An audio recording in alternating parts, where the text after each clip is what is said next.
Cinquième cours sur l'alliance par le sang, cinquième cours sur l'alliance par le sang. Nous avons commencé à voir un certain nombre de choses sur ce sujet parce que c'est vraiment extrêmement important de comprendre dans quelle alliance nous sommes et quelle est vraiment la valeur de l'alliance de sang dans le cœur de Dieu.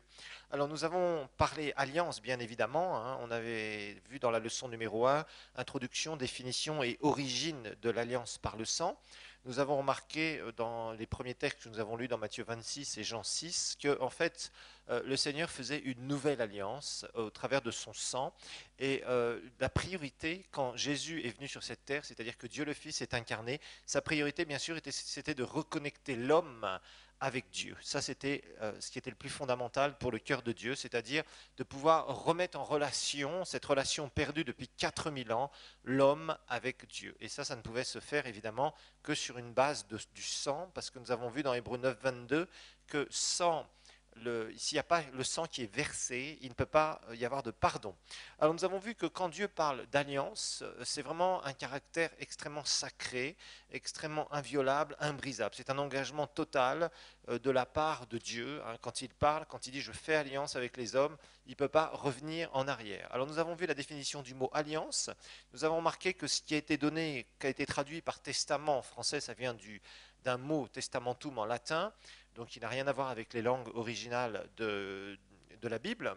Nous avons vu par contre que dans la Bible, en hébreu, c'est le mot bérit et le mot grec diathéké qui a été traduit par alliance.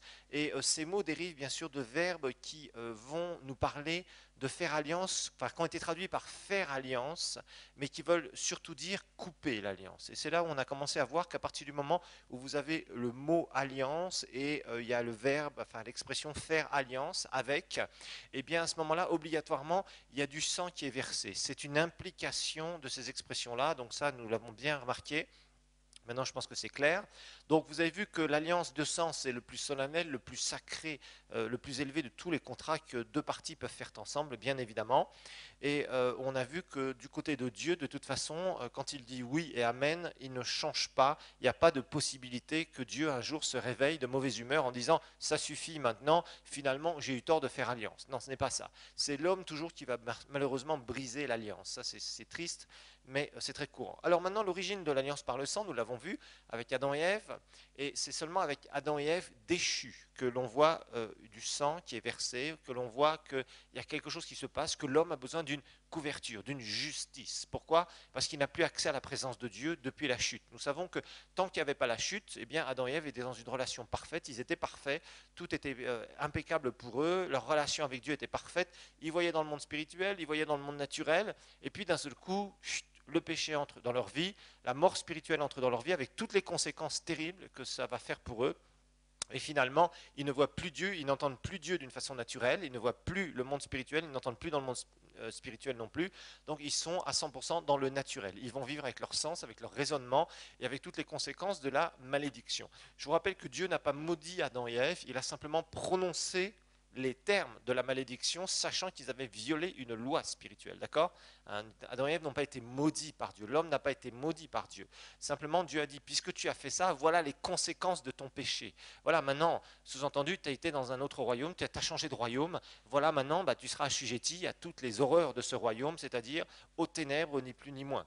Alors, nous avons remarqué donc que Dieu va les couvrir, Dieu va pourvoir un système de couverture, hein, et puis on voit qu'il y a quelque chose qui a été enseigné à Adam et Ève, parce qu'avec Caïn et Abel, on s'aperçoit cette histoire qui nous paraît, il faut le dire, quand on la lit, on se dit, mais finalement, Dieu n'aurait-il pas été injuste dans cette histoire de vouloir sanctionner Caïn? Le pauvre, il venait gentiment avec les fruits de la terre. Non, le problème qu'il avait, c'est qu'il était en train de violer une loi spirituelle. Il voulait s'approcher de Dieu sans passer par la loi spirituelle. Il doit y avoir du sang qui doit couler, il doit y avoir un sacrifice pour pouvoir s'approcher de Dieu. Voilà comment ça marche. Donc, il n'y a pas d'autre possibilité. Et c'est pour ça que Dieu, je vous rappelle, lui dit, si tu fais la bonne chose, si tu fais de la bonne manière, eh bien, tu pourras finalement t'approcher de moi, tu pourras jouir de ma communion. Par contre, plus tu vas t'endurcir, plus le péché va être à ta porte, et plus il va y avoir des conséquences terribles dans ta vie. Et c'est malheureusement ce que Caïn a choisi, de marcher dans le péché, et il s'est écarté de Dieu au maximum, et ça a été le premier meurtrier de l'histoire de l'humanité.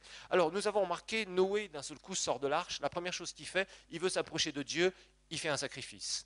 On voit Abraham, à chaque fois qu'il y a des moments très particuliers dans la vie d'Abraham, qui veut s'approcher de Dieu aussi, il passe toujours par un sacrifice. Donc on voit très bien qu'il y a quelque chose qui est là, il y a quelque chose que Dieu a enseigné aux premiers hommes, à Adam et Ève entre autres, ça c'est clair, en tout cas ça transpire, même si ce n'est pas dit explicitement, c'est ce qu'on appelle un passage implicite, enfin des passages implicites, puisqu'on voit que c'est une loi qui est là, c'est obligatoire, c'est quelque chose qu'il faut absolument faire, et c'est quelque chose qui plaît à Dieu.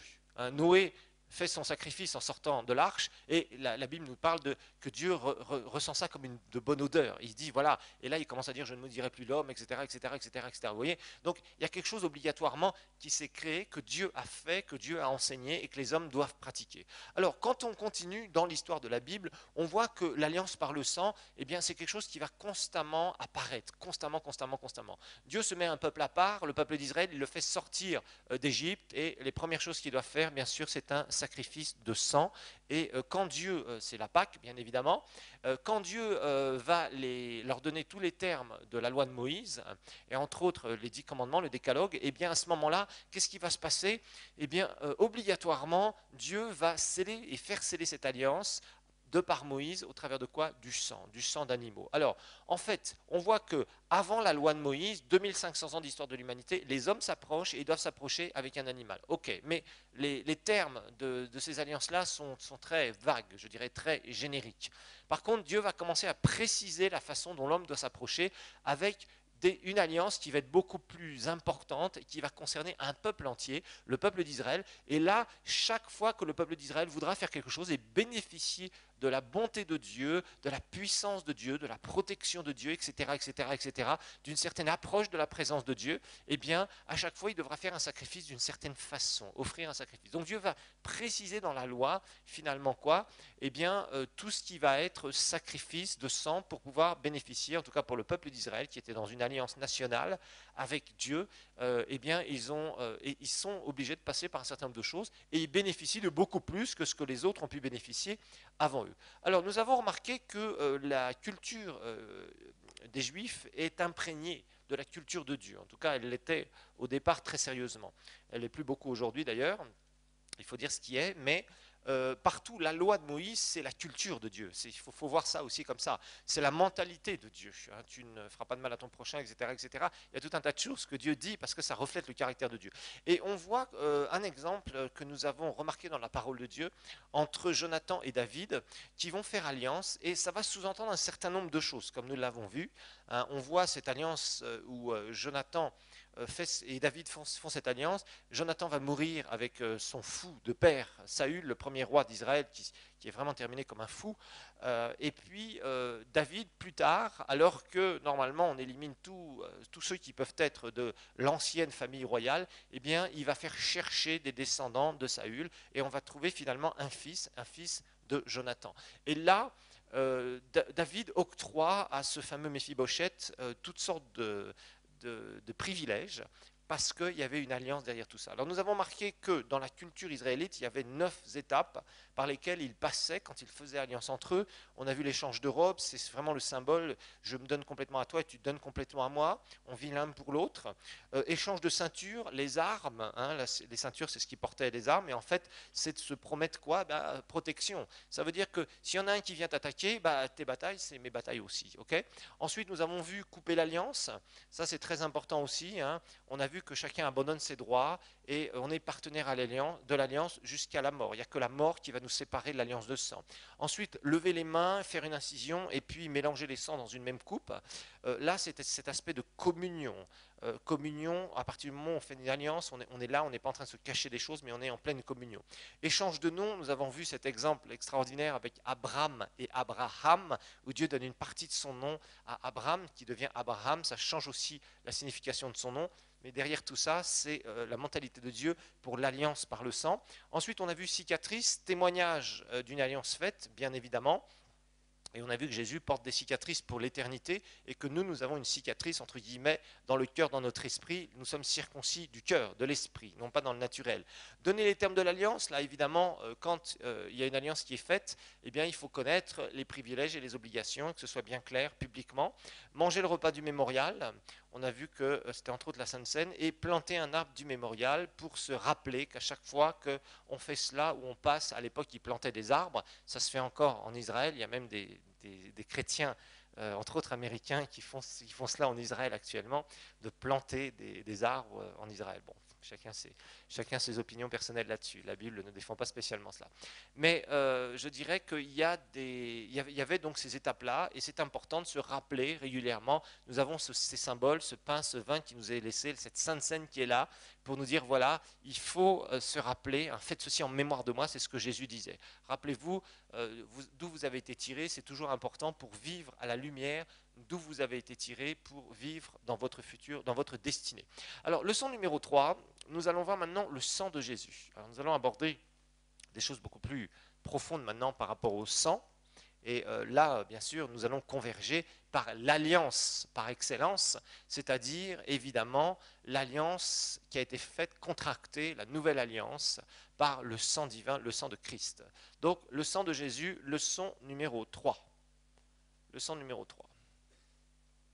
On va voir que vraiment avoir une révélation sur le sang de Jésus et la façon dont Jésus a versé son sang et les raisons pour lesquelles Jésus a versé son sang, c'est absolument indispensable. Si vraiment vous n'avez pas cette approche, alors on verra aussi qu'il y a eu certains abus, on va en parler, mais c'est toujours pareil. Hein. Rappelez-vous, dans une doctrine, il y a toujours deux fossés. Ça, on les voit toujours. Hein. Partout, c'est pareil. Doctrine après doctrine, il faut faire attention de rester sur la piste. Il y a des gens qui manquent d'une grande révélation sur le sang de Jésus et réellement la puissance et l'efficacité de ce sang au niveau du pardon, au niveau de l'ennemi, au niveau de la maladie, au niveau de tout, je dirais, de tous les domaines de notre vie spirituelle. Et il y en a d'autres, ils sont devenus des chrétiens entre guillemets sanguinaires. Ils sont tout le temps en train de parler du sang. Ils disent on va appliquer le sang là, on va faire là partout où je vais, je dois m'appliquer le sang de Jésus, etc., etc., etc. Et on voit vraiment d'autres travers. Il y en a certains qui ont dit nous avons le sang de Jésus qui coule dans nos veines. Non, pas tout à fait. Tu as toujours ton sang parce que si tu avais le sang de Jésus qui coulait dans tes veines, eh bien tu aurais ton corps ressuscité. Amen. Bon, il y a pas mal de travers. Donc, on va avoir des choses équilibrées. On n'est pas là pour faire toutes sortes de trucs. Vous voyez, il ne faut jamais accepter qu'une doctrine soit poussée à l'extrême. C'est extrêmement mauvais. Malheureusement, on le voit. Parfois, il y a un prédicateur qui prend une doctrine d'un seul coup. C'est vraiment une révélation pour lui. Il commence à vivre des choses avec. Et après, il ne fait que d'en parler. Et il en fait d'une doctrine, il en fait tout son ministère. Et ça, ce n'est pas juste. Non. Dieu est un Dieu à multifacettes. Il a plein de facettes différentes et c'est ce qui reflète. Quelqu'un un jour a comparé un peu, entre guillemets, et c'était vraiment une image avec tout le respect de la sainteté de Dieu, le caractère de Christ et les images de Christ comme un diamant superbement taillé. Vous voyez ce que je veux dire? Un diamant qui est magnifiquement taillé, si vous le bougez un petit peu, vous allez voir des couleurs différentes, vous allez voir des facettes différentes. Vous voyez? Et c'est exactement, c'est une image vraiment de qui est Jésus et de ce que doit refléter son Église. Nous avons un Dieu avec de multiples facettes et nous ne pouvons pas faire d'une seule doctrine tout. Il y en a par exemple qui avaient fait la louange de tout. Dans les années 80, il y avait des gens qui disaient moi, ma vie chrétienne, c'est la louange seulement. Ben non, c'est pas seulement la louange. Il y en a d'autres, plus tard, ils ont dit c'est la foi seulement. Non, je suis désolé, c'est pas que la foi. La foi a son importance, la louange a son importance, la vie de l'esprit a son importance, le sang de Jésus a son importance, etc., etc. Les dons du Saint-Esprit ont leur importance, etc., etc. Mais on ne peut pas faire d'une seule doctrine une vie chrétienne. Sinon, on va vers des travers qui sont extrêmement mauvais. Donc il faut être très prudent par rapport à ça. Il y a un certain nombre de vérités, là on va en parler, et ce sont des vérités qui doivent être ancrées en vous, mais vous ne devez pas faire du sang de Jésus tout de A jusqu'à Z. Non, la prière a son importance. Vous ne pouvez pas dire le sang de Jésus, je ne crois que dans le sang de Jésus, le sang de Jésus fait tout pour moi. Oui, il fait beaucoup de choses pour toi, c'est vrai, mais il y a aussi d'autres doctrines dans la parole de Dieu qui sont complémentaires. Sinon, tu ne vas voir qu'une facette, que quelqu'un dise Amen. Mais nous allons voir qu'il y a une puissance extraordinaire dans le sang de Jésus sur le péché, comment régner sur le péché, sur les oppressions démoniaques, sur la maladie, sur la puissance de Satan en général. Et ça, c'est quelque chose qui est absolument fondamental. Alors, on va revenir un petit peu, avant de comprendre l'efficacité et de la puissance du sang de Jésus, nous allons voir un petit peu comment Dieu a créé Adam. On va redécouvrir, on va revenir en arrière, parce que nous allons voir très rapidement que le sang de Jésus était quelque chose de très spécial. Alors, comment est-ce que Dieu va créer le premier homme, le premier Adam? C'est très simple. Dans Genèse chapitre 2, verset 7, Genèse 2, verset 7, la Bible va nous montrer comment Dieu va créer Adam. La Bible nous dit, l'Éternel Dieu forma l'homme de la poussière du sol. Il insuffla dans ses narines un souffle vital, et l'homme devint un être vivant. Alors ce verset nous montre comment Dieu a créé l'homme. Hein, bon, on sait un peu plus tôt dans Genèse 1 que Dieu a créé l'homme à son image, à sa ressemblance, etc. Mais là on voit du côté du corps. Comment est-ce que Dieu va créer Adam? Il va prendre la poussière de la terre et il va former, modeler. Littéralement, ce verbe, c'est le verbe hébreu yatsar, ça veut dire modeler, c'est-à-dire donner une forme. Comme prendre de la terre, vous savez, les gens qui font des pots, hein, les potiers, qu'est-ce qu'ils font? Ils prennent de la terre comme ça, et ils ont un tour, ça tourne, et ils vous forment un vase. Voilà, c'est un peu l'image ici qui est donnée. Donc Dieu va former, va modeler, à partir de la substance qu'il y a dans la terre, il va former le corps de l'homme. Mais pour l'instant, l'homme, je me pose toujours la question, est-ce que Adam, quand Dieu l'a créé, il lui a formé son corps, il était par terre, allongé, ou est-ce qu'il était debout? Je ne sais pas. Non, mais c'est vrai, on peut se poser cette question-là. Il était peut-être comme ça. Le corps était formé. Tant que le corps était formé, le corps n'avait pas de vie. Le sang dans le corps d'Adam n'était pas en train de circuler et il n'avait pas de respiration. C'était un corps mort pour l'instant, entre guillemets mort, dans le sens où il n'y avait pas encore la vie insufflée de Dieu. C'est pour ça que Dieu dit juste après. Vous voyez, l'Éternel Dieu forma l'homme de la poussière du sol. Donc le corps de l'homme, il va d'abord former le corps de l'homme. Dieu ne va pas créer d'abord son âme et son esprit. Dieu va d'abord former son corps. Et la Bible nous dit juste après, il insuffla, c'est-à-dire il souffla dans ses narines un souffle de vie, un souffle vital, une âme vivante, âme et esprit bien sûr. L'idée ici c'est d'insuffler la vie divine. Dieu a transmis la vie à l'homme, c'est-à-dire il a créé esprit, âme. Là, il souffle à l'intérieur. Vous vous rappelez, souffler, ça vous dit quelque chose, non?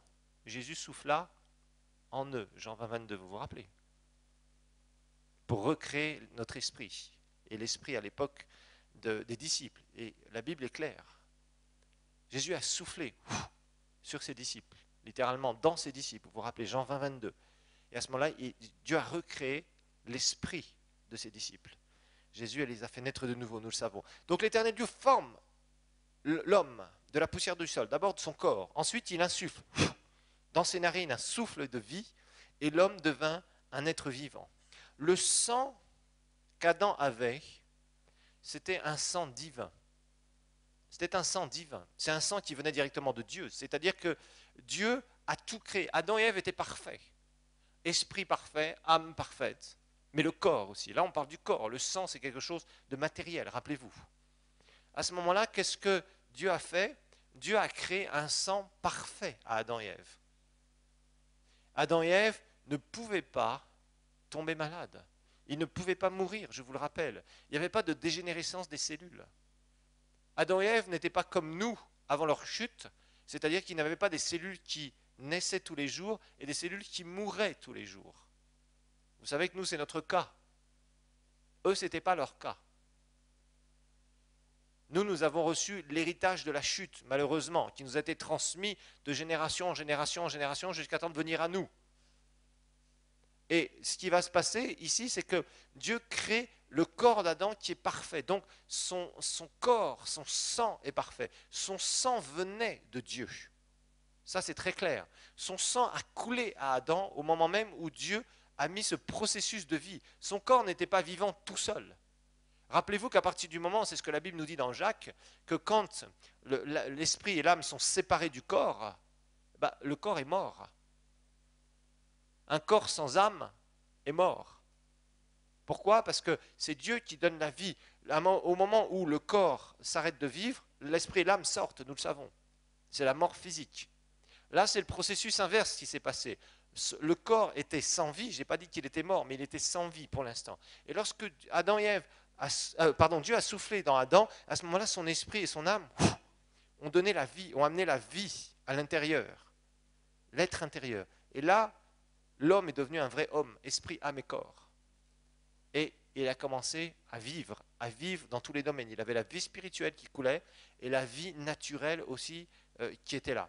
Alors, pourquoi est-ce que je vous dis cela? Parce que quand on regarde 1 Pierre 1, 18 et 19, 1 Pierre 1, 18 et 19,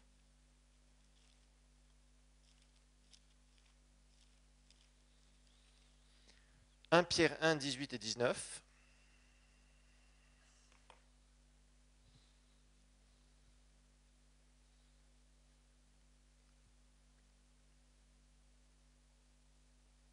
1 Pierre 1, 18 et 19, il est dit, vous savez en effet que ce n'est point par des choses périssables, argent ou or, que vous avez été rachetés de la vaine manière de vivre, héritée de vos pères, mais par quoi? Le sang précieux de Christ, comme un agneau sans défaut et sans tache. Alors on va essayer d'un peu comprendre cette parole. La Bible est claire, elle va nous parler que le sang de Jésus n'était pas quelque chose de périssable. Nous, notre sang est périssable. Vous savez ça, votre sang est périssable. On va mourir un jour et il n'y aura plus rien. Il est corruptible, corrompu, de par l'héritage que nous avons reçu à partir d'Adam et Ève déchus. Ça, nous le savons.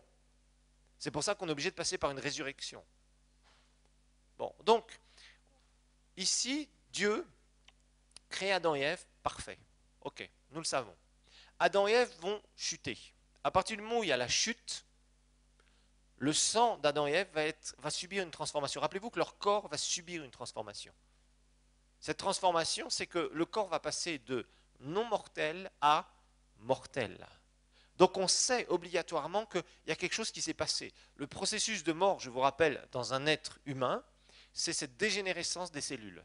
C'est-à-dire qu'il y a plus de cellules qui meurent chaque jour à partir de l'âge de 25 ans environ, c'est à peu près ça que les scientifiques ont découvert, que des cellules qui naissent. C'est pour ça que plus on avance en âge, plus on commence à être fatigué, plus nos muscles n'ont plus l'air de réagir comme un jeune homme de 20 ans, hein, pour les hommes, hein, sinon c'est comme une jeune fille de 20 ans. Et puis petit à petit notre peau commence à se rider, etc. etc. Et ça c'est le processus de vieillissement. Ce processus de vieillissement c'est quoi? C'est simplement des cellules qui meurent davantage en nombre que des cellules qui naissent dans notre corps. Donc ça, c'est les conséquences de la chute. Bon, donc on sait que donc, le sang d'Adam était parfait, il venait de Dieu. Adam va chuter, son sang n'est plus parfait, il est corrompu par le péché. Alors maintenant, on va voir certaines choses à propos du sang, ce que la Bible dit. Regardons dans Genèse chapitre 9. On va regarder un petit peu certains passages qui vont nous éclairer sur certaines choses. Genèse 9. Genèse 9.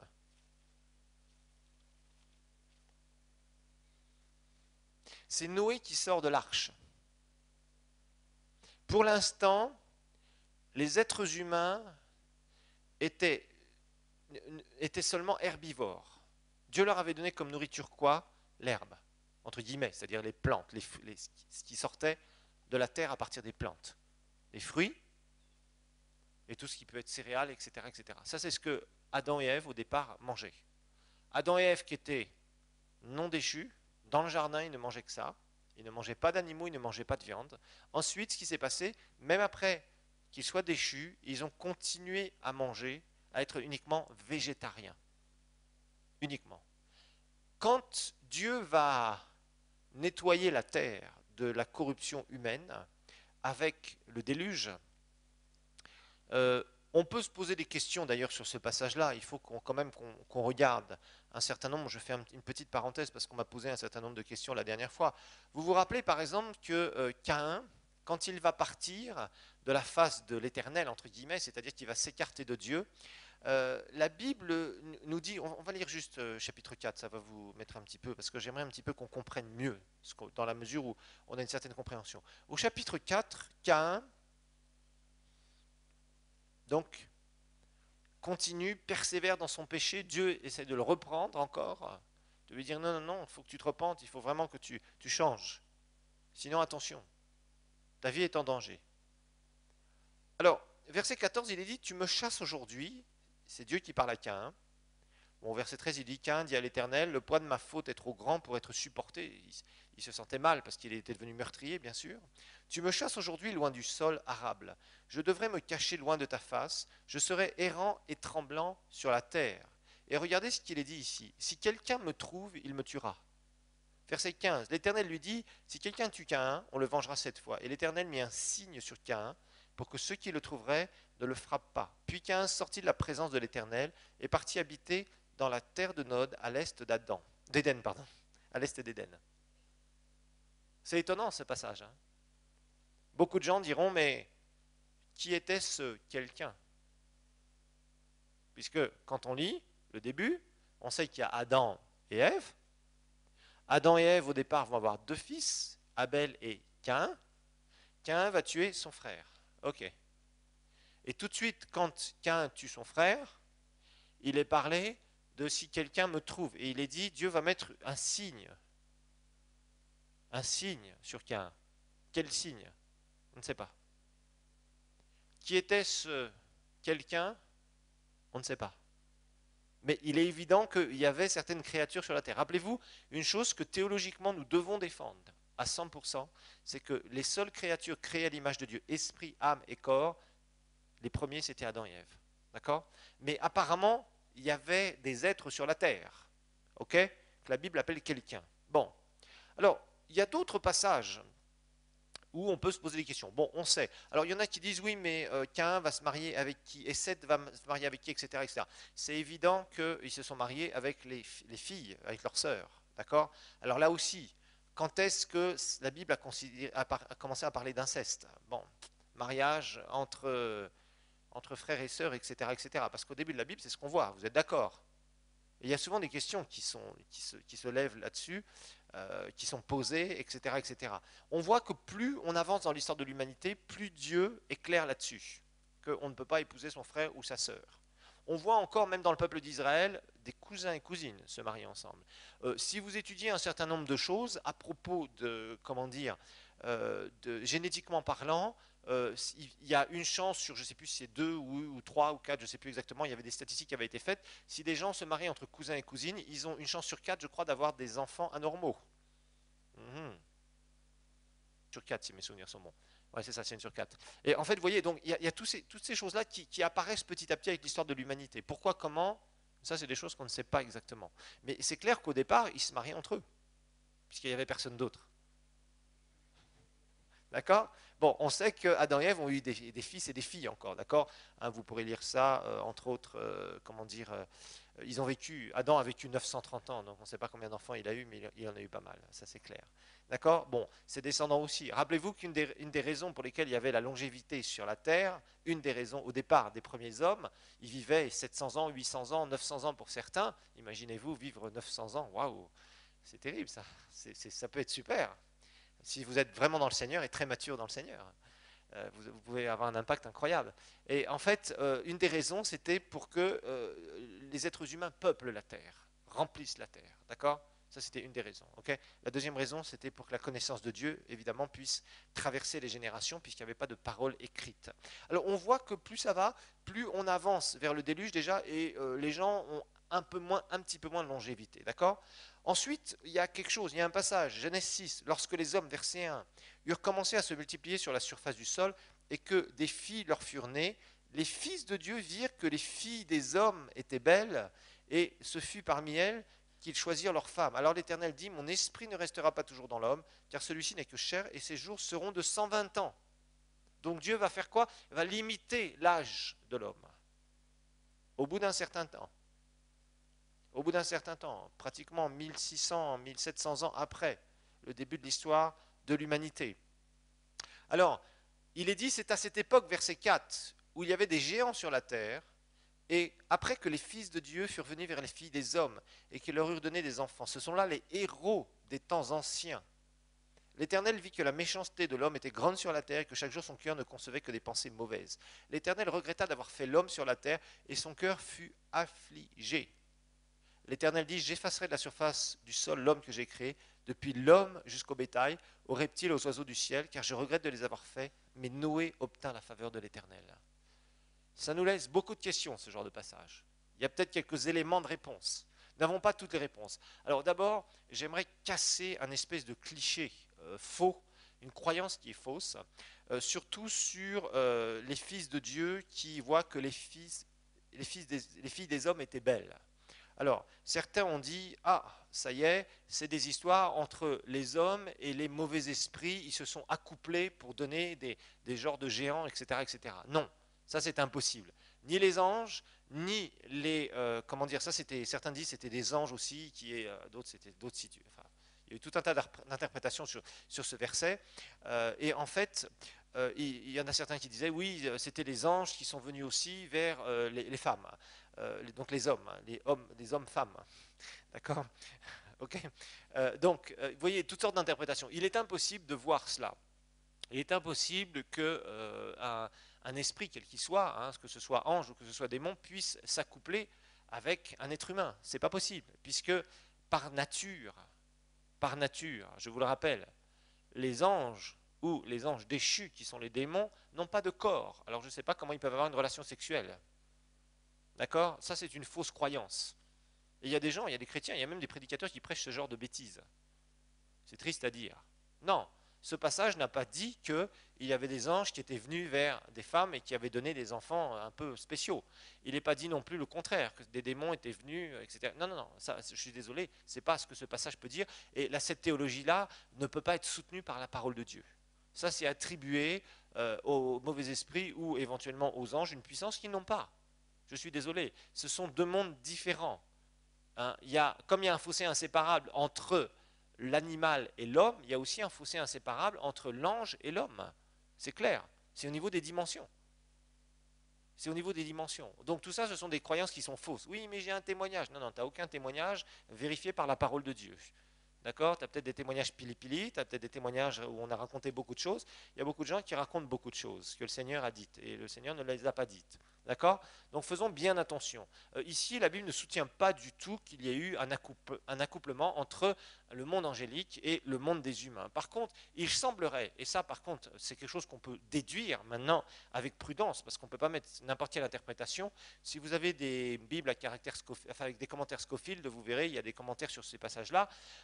Mais il semblerait par contre que les hommes aient trafiqué certaines choses. Bon, quand on parle fils de Dieu, fille des hommes, etc., etc., eh bien, on peut se poser la question. En général, fils de Dieu, bien, c'est ceux qui marchent avec Dieu, qui ont une connaissance de Dieu. Ça, c'est l'interprétation la plus plausible. Et là, on voit évidemment dans l'histoire de l'humanité rapidement deux branches se créer. La branche qui veut marcher avec Dieu et qui se fait persécuter, et la branche qui sert le diable. Voilà. Et ça, c'est peut-être beaucoup plus plausible ici, c'est-à-dire encore une chose de mariage qui sont faits entre croyants et non-croyants. Voilà. Mais à l'époque, il est clair que rapidement, ces gens qui ne voulaient pas marcher avec Dieu, qui étaient en grande majorité, parce que Dieu, combien y avait-il d'hommes à l'époque de Noé, on ne sait pas exactement. Il y en avait peut-être 10 000, 20 000, 30 000 sur la terre, on ne sait pas exactement. Par contre, on sait une chose, c'est que tout le monde s'était mis contre Dieu. Comment dire, les gens voulaient marcher avec l'ennemi, avec les esprits sataniques, et il y a eu des influences clairement sataniques à ce moment-là. Rappelez-vous que toujours le diable veut faire une chose, détruire le plan de Dieu. Ça, c'est ce qu'il essaye toujours de faire. Et malheureusement, il trouve souvent des collaborateurs. Et là, il avait trouvé des collaborateurs, des gens qui ne voulaient pas marcher avec Dieu, et il semblerait qu'il y ait des choses assez bizarres qui sont sorties de tout ça. Et certainement, il y avait des histoires de sorcellerie, il y avait des histoires extrêmement graves, il y avait des choses. Le déluge va permettre à Dieu aussi de faire du nettoyage. Y avait-il des choses de la création pré-adamique encore? Peut-être. On ne sait pas. On ne sait pas exactement. Parce que le quelqu'un de Caïn nous fait poser des questions. Cet aspect ici nous fait aussi poser beaucoup de questions. Des géants sur la terre nous fait poser beaucoup de questions. Des géants, ça veut dire des gens qui pourraient peut-être mesurer 3 mètres ou 3 mètres 50 ou plus. Okay, bon, on peut se poser des questions sur ça. Ces héros de l'Antiquité, ça nous fait poser des questions dans certaines traductions, hein, les héros des temps anciens ou héros de l'Antiquité, dans d'autres traductions. Tout ça, ça peut nous faire poser des questions, mais il faut être honnête, nous n'avons pas une réponse claire. La seule chose qu'on peut voir, c'est qu'avec le déluge, Dieu va faire du grand nettoyage. Il va nettoyer tout ce qu'il y a de bizarre encore sur la terre. Et il va reprendre une semence. La semence de qui? de gens qui croient, qui vont être donc Noé et sa famille. Et à partir de là, il va faire renaître toute l'histoire de l'humanité. Nous verrons comment cette histoire s'est répandue. Ça, c'était une petite parenthèse. Alors, Noé va rentrer dans l'arche. Dieu va éliminer tous ces gens qui ne marchaient pas avec lui, qui étaient complètement rebelles à lui et qui apparemment faisaient des choses abominables à ses yeux parce que Dieu a décidé de les éradiquer de la terre. Dieu ne fera plus ça jusqu'au moment où il va y avoir la dernière bataille finale à la fin du millénium. Ok. Entre-temps, Dieu va permettre de se laisser insulter, de se laisser, je dirais, qu'il y ait des gens qui se rebellent contre lui, qui prennent ce qu'il a mis dans la terre, etc. C'est les temps que nous vivons actuellement. Des gens qui font encore des choses, et un grand nombre, encore une grande majorité des êtres humains sur cette terre, qui sont rebelles au Créateur. Mais Dieu est en train de se préparer un peuple, ce peuple qui veut marcher avec lui et qui veut marcher selon son alliance. Alors, Dieu donne à Noé cette parole de rentrer dans l'arche, que lui pourra être sain et sauf avec sa famille. Noé se fait prendre pour un fou. Ils sont à plus de 700 km de la moindre mer. Imaginez-vous, il va construire un immense bateau. Et puis, ça se passe comme Dieu l'avait dit à Noé. Donc, le déluge, immense pluie partout, tout est noyé, tous les êtres qui respirent vont mourir. Donc, toute cette création pré-adamique, les restes, entre guillemets, les associations d'humains bizarres, de tout ce que vous voulez, c'est nettoyé. Du repas à zéro avec une famille. Et qu'est-ce qui va se passer au chapitre 9? Il dit, verset 1, il est dit, Dieu bénit Noé, ainsi que ses fils, et leur dit, soyez féconds, multipliez-vous et remplissez la terre. Vous vous rappelez, ça c'est pas nouveau. C'est exactement ce que Dieu avait dit à qui? Adam et Ève. Il leur donne le même ordre. On remet les compteurs à zéro. Vous serez un sujet de crainte et de terreur pour tout animal de la terre, pour tout oiseau du ciel, pour tout ce qui rampe sur le sol et pour tous les poissons de la mer. Ils sont livrés entre vos mains. Là, il ne dit plus dominer. À Adam, il lui avait dit dominer, parce qu'il était appelé à dominer. Adam était comme un roi sur la terre, et Ève était sa reine. Et en fait, ici, Dieu dit, et c'est pour ça qu'on peut largement supposer qu'il y avait encore peut-être sur cette terre, à l'époque, des animaux assez grands. Et certainement qu'après la chute, l'homme n'arrivait même plus à dominer sur ce genre de créatures. C'est possible aussi. Maintenant, tout ça, ce sont des hypothèses. On ne peut pas être affirmatif. Mais là, Dieu fait une réflexion à propos des animaux. Tous les animaux que tu as emmenés, c'est bon. Ok. Tout ce qui rampe, sur tout ce qui rampe, tout ce qui rampe et qui vit vous servira de nourriture. Je vous le donne comme je l'ai fait des végétaux. Ah, là, l'homme devient carnivore, pas seulement herbivore. Qu'est-ce qui a changé? On ne sait pas exactement. Certains disent que le climat aurait changé à cette période-là. Bon, je suis très prudent avec toutes ces interprétations, parce que parfois il y en a qui aiment ajouter leurs propres interprétations pour écrire de grands livres.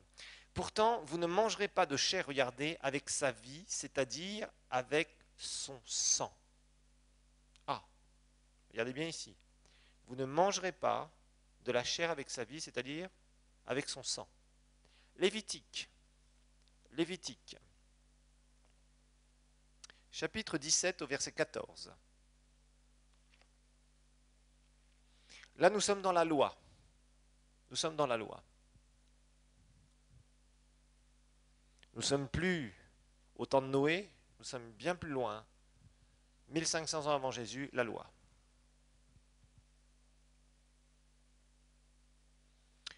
Lévitique, chapitre 17, verset 14.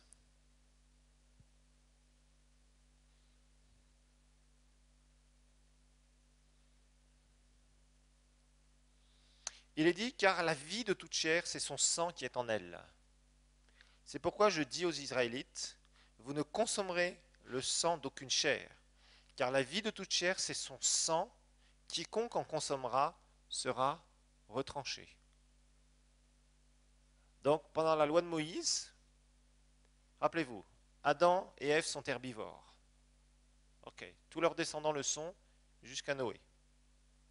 Quand Noé sort de l'arche, Dieu dit, maintenant tu vas devenir aussi carnivore.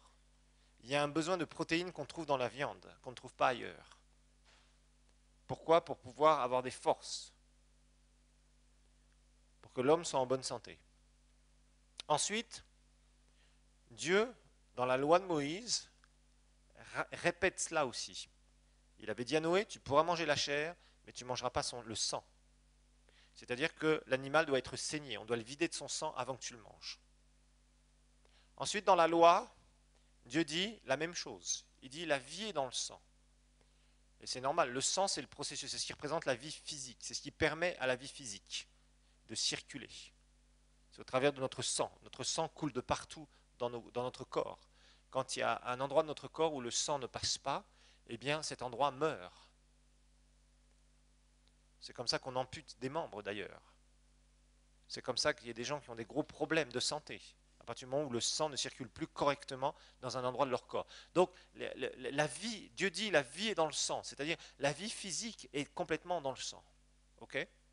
Alors maintenant, la question, c'est aussi tout ça, on évoque tout ce genre de questions parce que je sais que de toute façon vous y êtes confrontés ou vous avez été confrontés. Donc maintenant, qu'est-ce que Dieu va nous dire dans sa parole ? Il y a deux passages qu'on va regarder, 1 Timothée 4, versets 1 à 5. 1 Timothée 4, parce que j'en vois certains déjà, vous regardez un bon steak et vous lui dites « Oh Seigneur, je ne pourrai plus manger mon bon steak comme ça, alors c'est fini. » La Bible va nous dire quelque chose, à nous qui sommes sous la nouvelle alliance. Rappelez-vous d'une chose, Dieu va leur dire, dans l'Ancien Testament, dans les anciennes alliances, certaines choses à propos du sang. Mais rappelez-vous que tout ce qui était sacrifice était fait avec quoi ? Avec des animaux, et le sang des animaux. C'était leur façon dont ils devaient s'approcher. C'était leurs alliances. Là, la Bible va nous dire dans 1 Timothée chapitre 4, mais l'Esprit dit expressément que dans les derniers temps, rappelez-vous que c'est le temps de la dispensation de l'Église, les derniers jours, d'accord ? C'est ce que vous avez appris dans dispensation. Quelques-uns abandonneront la foi pour s'attacher à des esprits séducteurs et à des doctrines de démons, par l'hypocrisie de faux discoureurs marqués au fer rouge dans leur propre conscience. Ils prescrivent de ne pas se marier, de s'abstenir d'aliments que Dieu a créés pour qu'ils soient pris avec action de grâce par ceux qui sont fidèles et qui connaissent la vérité. On connaît la vérité au travers de quoi ? Du sacrifice de Jésus, quand nous sommes nés de nouveau. Or, tout ce que Dieu a créé est bon, et rien n'est à rejeter pourvu qu'on le prenne avec action de grâce, car tout est sanctifié au mis à part par la parole de Dieu et par la prière. Donc la Bible est claire ici, la Bible nous dit que tout ce qui est comestible, on peut le manger. Il n'y a pas de problème. Maintenant, il y a eu un débat dans Acte 15 à propos de cela. Parce que dans Acte 15, rappelez-vous, c'est un peu une charnière, c'est le premier concile réel, doctrinal, et qui va concerner particulièrement les païens dont nous sommes issus, qui sont devenus le peuple de Dieu, et à qui Dieu donc a fait grâce, et savoir comment se conduire. La grande difficulté au début de l'histoire de l'Église, je vous le rappelle, c'était cet aspect de l'Église judaïsante qui était prédominante au départ et qui petit à petit va faire que les Juifs vont de moins en moins se convertir et l'Évangile va pénétrer chez les païens et les païens du bassin méditerranéen vont accueillir l'Évangile, je dirais, en masse. Donc rapidement, on voit qu'au départ, l'Église est judaïsante à 100%. Ensuite, les païens commencent à entrer et il y a un vase communicant qui se fait et au bout d'un moment, la proportion de juifs qui ont cru devient infime par rapport au nombre des païens. C'est ce qui est encore très largement le cas aujourd'hui. Il y a encore peu de juifs qui sont dits juifs messianiques, c'est-à-dire nés de nouveau, par rapport au nombre de gens qui sont issus de souches païennes, qui font partie aujourd'hui du peuple de Dieu et qui sont nés de nouveau. Bon, donc on voit que c'est quelque chose aussi qui est encore d'actualité. Mais à l'époque, la question c'est de savoir qu'est-ce qu'on va faire avec tout ce qui va être loi de Moïse et ces païens qui se sont donnés à Christ, qui ont reçu le Seigneur par la foi, donc qui sont sauvés. Alors, il y a une grande discussion à propos de cela. On va lire ce passage-là parce que c'est quelque chose qui va nous ramener sur notre sujet. Verset 1, il dit « Quelques hommes venus de la Judée », donc je vous rappelle que c'est du sud d'Israël de l'époque, enseignaient les frères et disaient « Si vous ne vous faites pas circoncire selon la coutume de Moïse, vous ne pouvez être sauvés. Après un vif débat, verset 2, et une violente discussion que Paul et Barnabas eurent avec eux, l'on décida que Paul et Barnabas et quelques autres des leurs montraient à Jérusalem vers les apôtres, les anciens, à propos de cette question. Eux donc, accompagnés par l'Église, traversèrent la Phénicie et la Samarie, en racontant en détail la conversion des païens et en causant une grande joie à tous les frères. Arrivés à Jérusalem, ils furent reçus par l'Église, les apôtres et les anciens, et rapportèrent tout ce que Dieu avait fait avec eux. Alors quelques-uns du parti des pharisiens, les pharisiens et les descendants des pharisiens sont toujours pas morts, qui avaient cru, se levèrent et dirent qu'il fallait circoncire les païens et leur commander d'observer la loi de Moïse. Les apôtres et les anciens se réunirent pour examiner cette affaire. Après une vive discussion, quand il y a de la religion, il y a toujours une vive discussion, c'est bizarre. Pierre se leva et leur dit, « Frères, vous le savez, dès les tout premiers jours, Dieu a fait un choix parmi vous, afin que par ma bouche, les païens entendent la parole de l'Évangile et qu'ils croient. » Là, Pierre fait référence à quoi? À la maison de Corneille, bien évidemment, acte 10, la première fois où Pierre, ou un des apôtres, donc issus des Juifs, va aller dans la maison d'un païen pour prêcher l'Évangile, dirigé par le Seigneur, bien sûr. Et Dieu, qui connaît les cœurs, leur a rendu témoignage en leur donnant le Saint-Esprit comme à nous. Il se réfère à la maison de Corneille, parce que ça avait été vraiment le départ. C'était historique. Il n'y a fait aucune différence entre nous et eux, puisqu'il a purifié leur cœur par la foi. Maintenant donc, pourquoi tentez-vous Dieu et mettez-vous sur le cou des disciples un joug que nos pères et nous-mêmes, nous n'avons pas été capables de porter? Mais c'est par la grâce du Seigneur Jésus que nous croyons être sauvés, de la même manière qu'eux. Toute la multitude garda le silence et l'on écouta Barnabas et Paul raconter tous les signes et les prodiges que Dieu avait faits par eux au milieu des païens. Lorsqu'ils se turent, Jacques prit la parole et dit, « Frères, écoutez-moi. Simon a raconté comment pour la première fois Dieu est intervenu pour prendre parmi les nations un peuple consacré à son nom. Et les paroles des prophètes s'accordent avec cela, comme il est écrit, « Après cela, je reviendrai, je relèverai la tente de David qui était tombée, je relèverai les ruines et je la redresserai, afin que le reste des hommes cherche le Seigneur. » C'est nous le reste des hommes. « Ainsi que toutes les nations sur lesquelles mon nom a été invoqué, dit le Seigneur, qui a fait toutes ces choses, connues de toute éternité. C'est pourquoi je juge bon de ne pas créer des difficultés à ceux des païens qui se convertissent à Dieu. » Alors regardez bien maintenant. « Mais de leur écrire qu'ils s'abstiennent des souillures des idoles, de l'inconduite et des animaux étouffés et du sang sous-entendu de ces animaux étouffés. Car depuis des anciennes générations, Moïse a dans chaque ville des gens qui le prêchent, puisqu'on le lit chaque sabbat dans les synagogues. » Bon, il parut, etc. Ils ont envoyé une lettre. Alors ici, dans le contexte, rappelez-vous, c'est un contexte païen, empire romain, et rappelez-vous que la plupart des viandes qu'ils achetaient au marché, c'était des viandes qui avaient été sacrifiées à des idoles et c'était des animaux qu'on avait étouffés, qu'on avait fait mourir en les étouffant et qu'on donnait aux idoles. Okay, donc on les dépeçait après et on les vendait au marché. Donc ici, ce qui est clair, c'est que, comment dire, ils ne disent pas, ils ne défendent pas de manger le sang avec les animaux. Ce qu'ils disent, c'est faites attention. Sur les places des marchés, c'était connu, eh bien, on vendait toutes ces viandes qui avaient été d'abord, sur lesquelles on avait fait des trafics démoniaques. Ces viandes-là, surtout abstenez-vous, le sang de ces viandes-là aussi, etc., etc., etc. Ce qui ne veut pas dire, parce que sinon ça contredira ce que Paul a dit à Timothée, que nous ne pouvons pas manger de la viande avec du sang. D'accord? Pourquoi? Parce qu'à l'époque, il faut le dire, le sang, c'était le sang des animaux qui couvrait le péché, pour ceux qui croyaient en Dieu.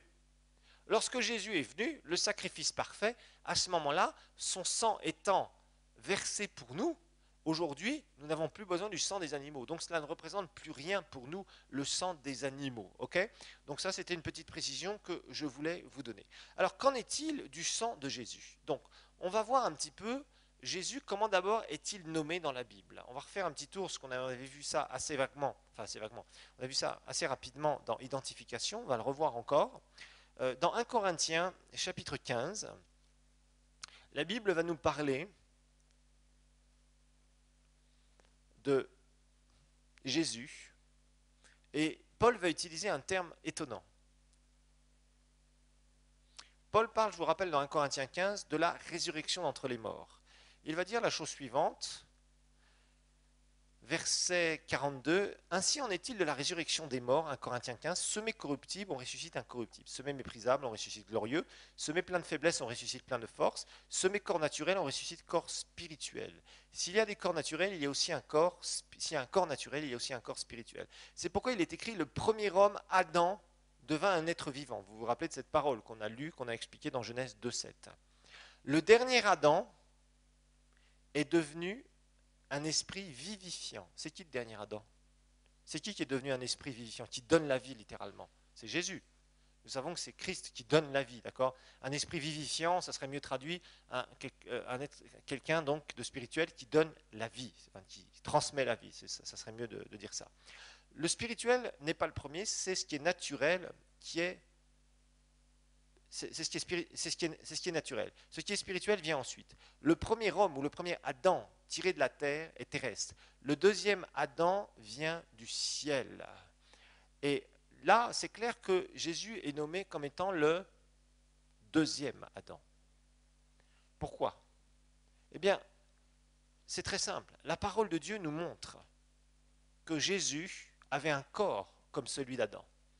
C'est pour ça que nous trouvons dans cette conception de Christ, de Dieu le Fils qui s'incarne, quelque chose que nous trouvons nulle part chez aucun être humain.